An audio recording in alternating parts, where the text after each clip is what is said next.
Have you ever been really worried about something? Maybe you had a big test at school, or you had to say sorry to a friend after an argument. Well, a long time ago, a man named Jacob felt just like that.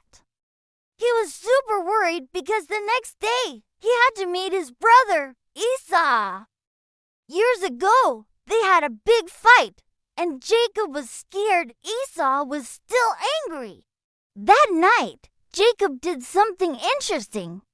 He sent his whole family, his sheep, his goats, and his camels across a river to safety. But Jacob stayed behind all by himself.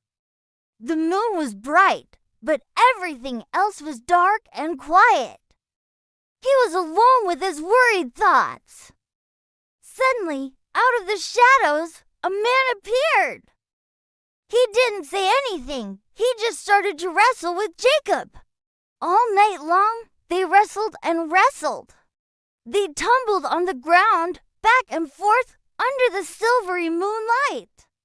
Jacob was getting so tired, his muscles ached, but he refused to give up. He held on as tight as he could. As the sky began to get a little lighter, Jacob, still holding on, said, "I will not let you go unless you bless me." He knew this wasn't just any man. The man smiled.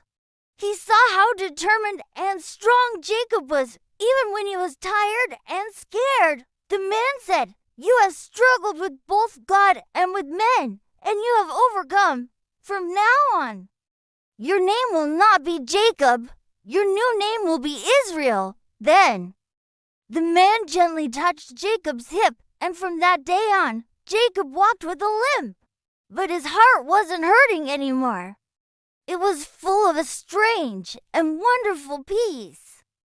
He knew he had just wrestled with God himself. When the sun finally rose, painting the sky with beautiful colors, Jacob looked up and whispered, "I have seen God face to face, and my life is preserved." He wasn't afraid to meet his brother anymore. God had given him a new name and a brave new heart. Later that day, when Jacob finally met Esau, he wasn't filled with fear, but with courage and love. So what does this story teach us?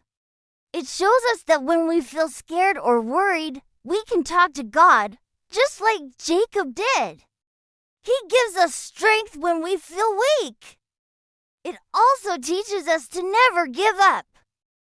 Keep praying and trusting, even when things are hard. God can change our worries into courage and give us a fresh start. Thanks for listening to the story. See you next time.